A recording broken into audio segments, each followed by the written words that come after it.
भय सीजन 1। कभी आपको ऐसा लगा है कि आपके कमरे में कोई है? कुछ आवाज़ें, कुछ परछाइयाँ, या किसी के चलने की हल्की सी आहट। कुछ चीज़ें दिखाई नहीं देती, उनका सिर्फ एहसास भर होता है। ऐसे ही कुछ किस्से कहानियाँ लेकर आया हूँ मैं आपके लिए।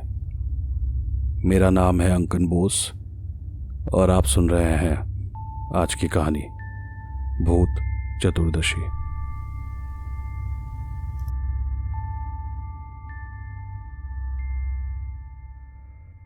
हल्दिया पश्चिम बंगाल का एक छोटा सा प्रांत, जिसके गर्भ में छुपी हैं कुछ दहला देने वाली चीखें और खून से सनी हुई एक ऐसी कहानी जिसका जिक्र करने से भी लोग डरते हैं। ये कहानी है 18वीं सदी की। बंगाल में अंग्रेजी साम्राज्य अपनी चरम पर था और साथ ही वहां का महिषादल राजवाड़ी का वर्चस्व भी। पूरे बंगाल में वहां के राजघराने के चर्चे थे और शान ऐसी कि अपनी आंखों से ना देखो तो यकीन ही ना हो। आज भी लोग कहते हैं कि वहां की महफिलों की बात ही कुछ और थी। दूर दूर से संगीतकार, कलाकार आते थे और नृत्य और संगीत से पूरा महल गूंज उठता था। ऐसी ही एक शाम दरबार सजा हुआ था और शराब और संगीत में सब डूबे हुए थे। दरबार के बीचों बीच लगे झूमर की रोशनी में नहाए हुए उस दरबार में किसी चीज की कोई कमी ना हो, इसका पूरा ध्यान रखा गया था। कोने में बिछाई गई मलमल की तोशक पर बैठे कुछ मेहमान नशे की चादर ओढ़े अपनी ही धुन में आपस में कुछ बोल रहे थे और मधुर संगीत पर नाचती नर्तकी की घुंघरुओं की आवाज से महफिल की शाम बस देखते ही बनती थी। उसकी सुंदरता ऐसी कि बड़े बड़े राजा अपना सारा साम्राज्य उसके कदमों में निछावर कर दें। शायद मेहमान उसी के बारे में बात कर रहे थे। उसके अद्भुत नृत्य ने जैसे सभी मेहमानों का दिल अपने वश में कर रखा हो और संगीत ऐसा कि दूर दूर के प्रांतों से आए मेहमान खुद को मंत्रमुग्ध महसूस कर रहे थे। ऐसा मनमोहक वातावरण था उस रात महिषादल राजवाड़ी का।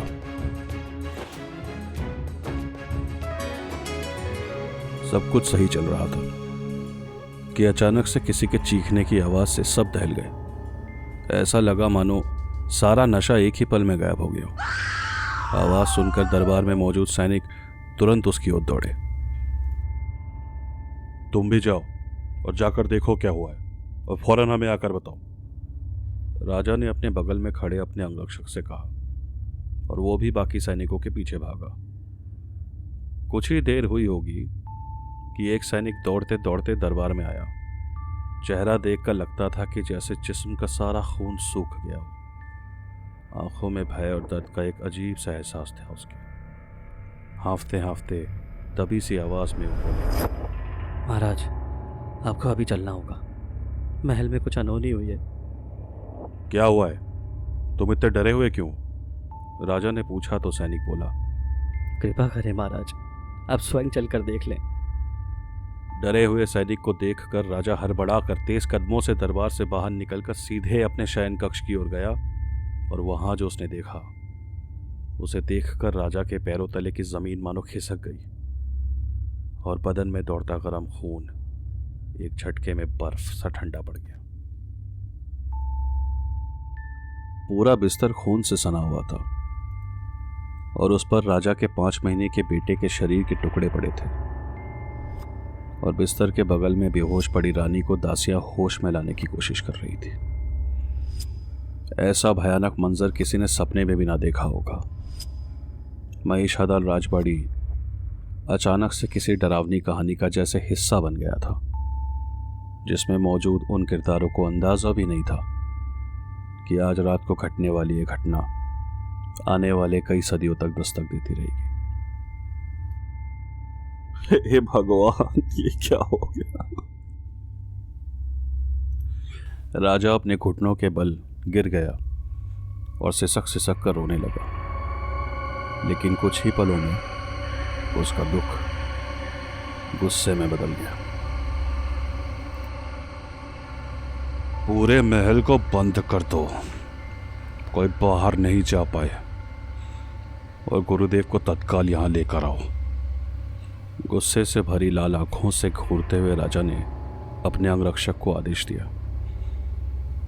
जिसने भी ये किया है उसको हम छोड़ेंगे नहीं। राजा की आवाज में बदले की महक थी। उधर रानी होश में आ चुकी थी और उठते ही वो अपने मरे हुए बेटे की लाश को समेटने लगी। रो रो कर उसकी आंखों का काजल उसके गालों तक फैल चुका था। बाल खुले हुए और चेहरे का श्रृंगार इस कदर बिखर चुका था कि मोमबत्ती की लौ में अगर कोई अनजान आदमी उसको देखे तो डर जाए। वो पागलों जैसी हरकतें कर रही थी। अपने बच्चे के टुकड़ों को अपने गोद में रखकर उसे अपने हाथों से सहलाते हुए वो बिस्तर पर बैठे लोरी गाने लगी, जिसे देखकर आसपास मौजूद लोग भय से अपनी जगह पर जम गए थे। यहां तक कि गम में डूबे हुए राजा भी इतना घबराया हुआ था कि वो चुपचाप खड़े होकर बस एकटक रानी को देखता जा रहा था। स्वर्णलता, होश में आओ, ये क्या कर रही हो तुम? राजा उसको झंझोड़ते हुए बोला। रानी टेढ़ी नजरों से राजा की ओर देखते हुए बोली, धीरे बोलिए वरना मेरा बेटा जाग जाएगा। बड़ी मुश्किल से रानी की गोद से लाश को अलग किया गया और वहां मौजूद वैद्य ने दवा देकर रानी को सुला दिया। ऐसी दरिंदगी कौन कर सकता है? मुझे तो ये किसी शत्रु की साजिश लगती है महाराज। वैद्य ने राजा से कहा तो सामने से किसी ने जोर से जवाब दिया, साजिश नहीं है, इस महल में शाकचुन्नी का वास है। सामने से एक काले वस्त्र पहने हुए एक शख्स ने राजा की ओर बढ़ते हुए कहा, एक ऐसी अविवाहित औरत की आत्मा जिसकी अधूरी कामनाओं ने उसे हैवान बना दिया है। अगर वक्त रहते उसे रोका नहीं गया तो वो तुम्हारे पूरे परिवार का विनाश कर देगी। आंखों में प्रचंड तेज था उस व्यक्ति के। माथे पर राख की तिलक और गले में रुद्राक्ष की मालाओं को देखकर साफ पता चलता था कि कोई सिद्ध पुरुष होगा। कृपा करें गुरुदेव, मेरे वंश की रक्षा करें। राजा ने गुरुदेव से प्रार्थना की। मुझे रानी के कमरे में लेके चलो। गुरुदेव ने राजा से कहा। कमरे के अंदर इस वक्त अजीब सी ठंड महसूस हो रही थी और ऐसा लग रहा था जैसे वहां कोई है, कुछ ऐसा जिसका एहसास तो है पर अदृश्य। आज भूत चतुर्दशी की रात है। महारानी स्वर्णलता को तत्काल यहां से दूसरे कमरे में ले जाने का प्रबंध करें, गुरुदेव ने कहा, जिस पर राजा के आदेश पर दासियां सोती हुई रानी को वहां से ले गईं। रानी के जाते ही गुरुदेव ने हाथ में कुछ राख ली और मंत्रों का उच्चारण करते हुए उसे हवा में बिखेर दिया, जिससे इतनी तेज हवा चली कि कमरे में लगी सारी मोमबत्तियां बुझ गई, सिवाय खिड़की के पास कोने में लगी हुई एक आखिरी मोमबत्ती के। जब दीवार पर सबकी नजर गई तो एक हल्की सी परछाई नजर आई, उस पर कुछ रेंग रहा हो जैसे, और फिर खिड़की से आती हुई चांद की हल्की हल्की रोशनी और हवा से फड़फड़ाते उस आखिरी जलती हुई मोमबत्ती की लौ में वो नजर आई। सफेद आंखों से घूरती हुई, सुहागन की साड़ी और हाथों में शाखा पौला पहने, बिखरे हुए हवा में लहराते काले बाल, खून से सनी लटकती जबान लिए दीवारों पर रेंगती हुई वो औरत जिंदा सड़ी गली लाश की जैसी थी। वो शरीर से इतनी बदबू आ रही थी कि वहां खड़े रहना किसी के लिए भी मुमकिन ना हो। ये सब देख के डर के मारे वहां मौजूद वैद्य कमरे से भाग गया। कौन है तू? नाम बता, वरना तू जानती है मैं क्या कर सकता हूँ। गुरुदेव ने बोला तो वो औरत हल्के से मुस्कुराती हुई बोली, क्या करेगा तू? मैं भी तो देखूं। इतना बोलकर फिर वो कभी कमरे के दीवारों पर तो कभी कमरे की छत पर जोर जोर से ठहाके लगाते हुए रेंगने लगी, इतनी तेज कि अगर पलकें झपकी तो अगले पल वो कहाँ हो क्या पता। कौन हूँ मैं? इस राजा से पूछना, मुझसे क्या पूछता है? पागल एक्टर। वो एकदम से कमरे की छत पर से उल्टी लटकती हुई गुरुदेव के कानों में बोली। पीछे मुड़कर राजा और गुरुदेव ने देखा तो वो वहां नहीं थी। हाँ, कहाँ गई है? राजा कमरे के चारों ओर नजर दौड़ाते हुए बोला। दिखाई तो वो नहीं दे रही थी, पर उसका एहसास अपने बगल से गुजरते हुए राजा ने साफ महसूस किया। अपनी जगह से मत हिलना। गुरुदेव ने राजा का हाथ पकड़ते हुए कहा। ये जो भी है, इसका तुम्हारे परिवार से किसी न किसी तरह से संबंध अवश्य है। उसकी पायल की आवाज और धीमी धीमी हंसी कमरे के चारों कोने से आ रही थी। गुरुदेव ने तुरंत अपने और राजा के चारों ओर एक अभिमंत्रित घेरा बनाया और मन ही मन कुछ जाप करने लगे। भले ही वो मन में मंत्रों का उच्चारण कर रहे थे, पर हैरानी की बात थी कि पूरे महल में सुनाई दे रही थी। मंत्रों के उच्चारण के साथ में आती उसकी ठहाकों की आवाज किसी भी इंसान को पागल करने के लिए काफी थी। भूत चतुर्दशी की यह रात बहुत लंबी थी और बाहर जाने के सारे दरवाजे बंद। ऐसे में सिवाय डर के और कोई क्या महसूस करता। तकरीबन आधा घंटा बीता होगा कि किसी के घुंघरुओं की आवाज ने अब खामोश पड़े महल की चुप्पी तोड़ी। सबने जब जाके देखा तो महल के दरबार के बीचों बीच महारानी स्वर्णलता खड़ी थी। आसपास के सारे लोग डर से जमे हुए थे और वो पागलों की तरह बस नाचती जा रही थी। और जिस ताल पर वो थिरक रही थी उसे सुनकर राजा के माथे से पसीने की एक लकीर उसके गालों से होते हुए जमीन पर टपकी। क्यों? अब पहचाना मैं कौन हूँ? महारानी स्वर्णलता रुकी और राजा से पूछा, रागिनी,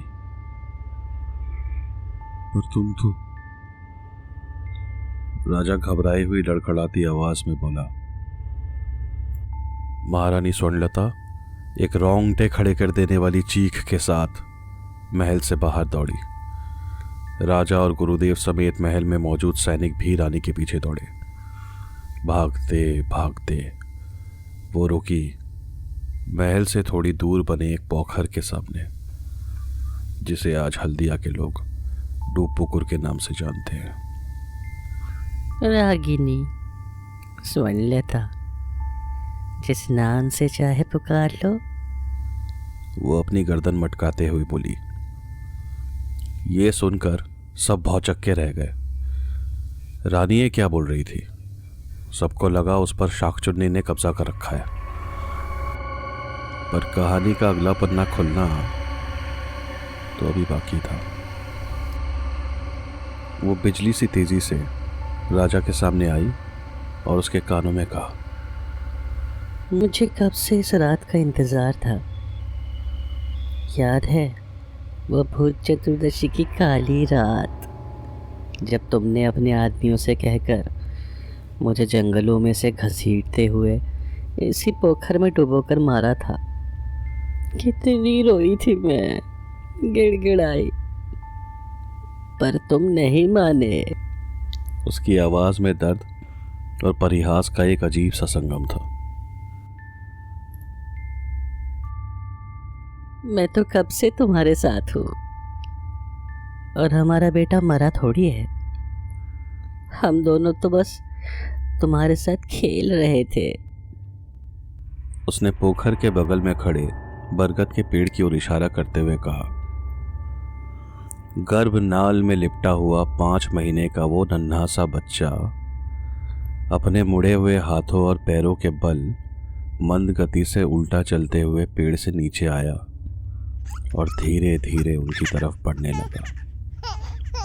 बस इतना होना था कि वहां मौजूद सारे लोग भय के मारे वहां से अपनी जान बचाने के लिए भाग खड़े हुए, सिवाय राजा के जो हिल भी नहीं पा रहा था, और गुरुदेव जिन्हें इसके जड़ तक पहुंचना था। धीमी कदमों से आके वो बच्चा राजा के पैरों से चिपक गया। रानी के शरीर में क्यों प्रवेश किया है? गुरुदेव ने गुस्से से पूछा। मैंने कहाँ प्रवेश किया है?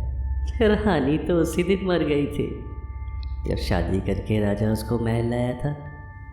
उसने जवाब दिया। मतलब? गुरुदेव ने पूछा। उस रात जब डोली जंगल से होते हुए इस पोखर के पास से गुजर रही थी, रानी तो उसी दिन दिल का दौरा पड़ने से मर गई थी। फिर मैं इसको चिपक गई अट्टहास करते हुए वो बोली। और राजा मुझे महल ले आया।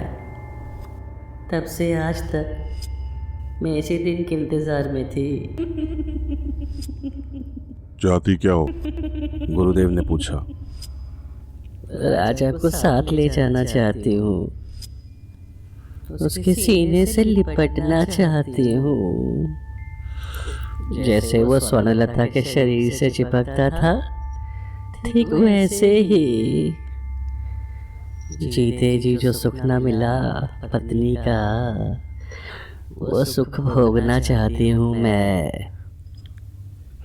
इस बार जिस आवाज में उसने जवाब दिया वो किसी के भी रोंगटे खड़े कर देता। असंभव, ये नहीं हो सकता और ना मैं होने दूंगा, गुरुदेव ने कहा। क्या करेगा तू? राजा तो कुछ ही पलों में मर जाएगा।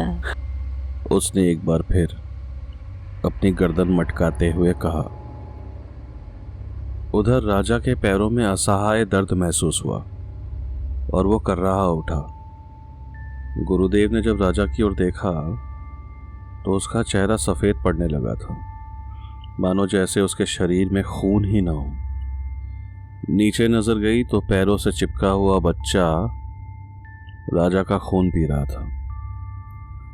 अपनी मौत सामने देख राजा को अपनी आंखों के आगे 3 साल पहले बीता पूरा घटनाक्रम साफ नजर आने लगा।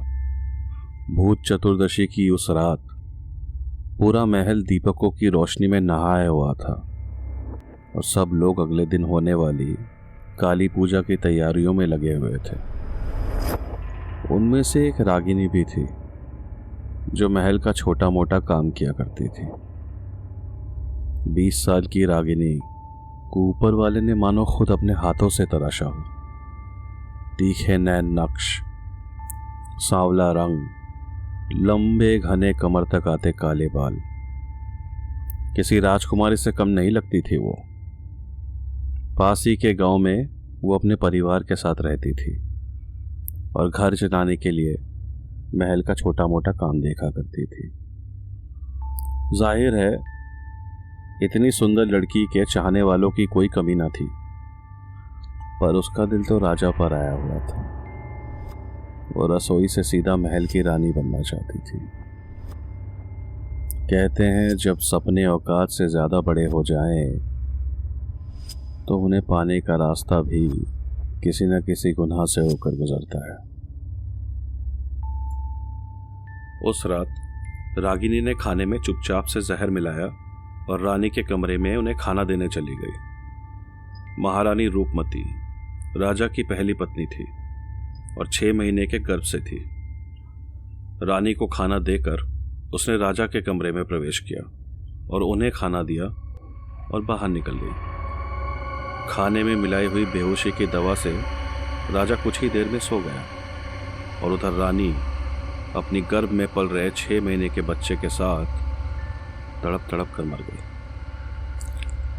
इस वक्त महल में जो चल रहा था उसकी खबर किसी को न थी, और उधर बेहोश पड़े राजा के कमरे में एक बार फिर से रागिनी दाखिल हुई। वासना की आग में डूबी रागिनी ने राजा के साथ शारीरिक संबंध बनाए और किसी के पता चलने से पहले ही वहां से निकल गई। अगले दिन सुबह जब राजा को रानी की मौत का पता चला तो गुस्से और गम से पागल सा हो गया था। तफ्तीश करने पर पिछली रात का पूरा कच्चा चिट्ठा खुल गया और गुस्साए राजा ने अपने आदमियों से कहकर रागिनी को मौत के घाट उतार दिया। पर उस वक्त किसे पता था कि रागिनी के पेट में राजा का अंश था, जो आज गर्भनाल में लिपटा भयावह पिशाच के रूप में राजा के पैरों से चिपका हुआ उसका खून पी रहा था। राजा को बचाने के लिए गुरुदेव ने अपने कमंडल में से 2 बूंद पवित्र जल उस पिशाच रूपी बालक के ऊपर डाला, जिससे वो एक कूक के साथ उसके पैरों से अलग होकर दूर जा गिरा और जमीन पर छटपटाने लगा। राजा कमजोरी के मारे जमीन पर गिरा। होश तो था उसे, पर शरीर में जैसे जान ही ना हो। मेरे बच्चे को मारो। रागिनी ने अपनी लटकी हुई जीभ से कमंडल पर वार किया, जिससे सारा जल धरती पर गिर गया और गुरुदेव के कदम लड़खड़ा गए। गुरुदेव ने तुरंत खुद को संभालते हुए दर्द से तड़पते हुए उस बच्चे की ओर बढ़े और उसे अपनी गोद में उठा लिया। देख, तेरी वासना और तेरे जिद का अंजाम। न ये बच्चा जिंदा है न मुर्दा। जीवन मरण के बीच फंसे इस बालक को कभी भी मुक्ति नहीं मिलेगी और ये हमेशा ऐसे ही तड़पता रहेगा। 2 नहीं 3 हत्याओं की जिम्मेदार है तू। राजा ने तो सिर्फ तुझे सजा दी थी, तूने तो पाप किया है। देख इसे। गुरुदेव ने बच्चे को हाथों से पकड़कर रागिनी को दिखाया। दर्द से कराते उस बच्चे को देख रागिनी का गुस्सा शांत हुआ और उसकी आंखों से बहते खून की धारें उसके चेहरे से होते हुए जमीन पर गिरने लगी। रोती हुई शाकचुन्नी को देखा है कभी? उम्मीद करता हूं ऐसा आपके साथ कभी ना हो। मेरा बच्चा मुझे दे दो। उसने अपने हाथ आगे बढ़ाए तो गुरुदेव ने उसे उसके हाथों में सौंप दिया। अपने लंबे नाखूनों से जैसे ही उसने अपने बच्चे को सहलाया तो वो भी शांत हो गया। इसे सिर्फ तू मुक्त कर सकती है। जा, वापस चली जा जहां से आई है और लौट कर फिर मत आना।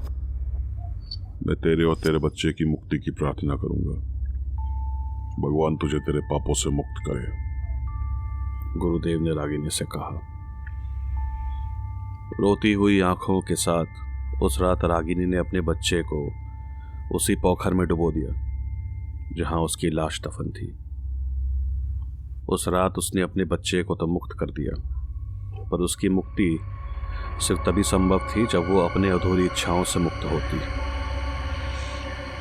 अपने जीवन काल में जो व्यक्ति स्वार्थी, लालची और ईर्ष्या से भरा हो, उसके लिए मौत के बाद भी अपनी इच्छाओं से पीछा छुड़ाना उतना आसान नहीं होता। उस रात गुरुजी की वजह से राजा की जान तो बच गई, पर डूबपुकुर में आज भी हर 25 साल बाद भूत चतुर्दशी की अगली सुबह किसी न किसी की लाश तैरती हुई मिलती है। कहते हैं कि आज भी अक्सर आसपास के लोगों को पोखर के पास रातों में किसी के पायलों की आवाज सुनाई देती है। तो अगर आधी रात को आपके दरवाजे पर दस्तक हो तो खोलने से पहले ये जरूर जान लें कि बाहर कोई जाना पहचाना है या फिर আমি কি ভেতরে আসতে পারি?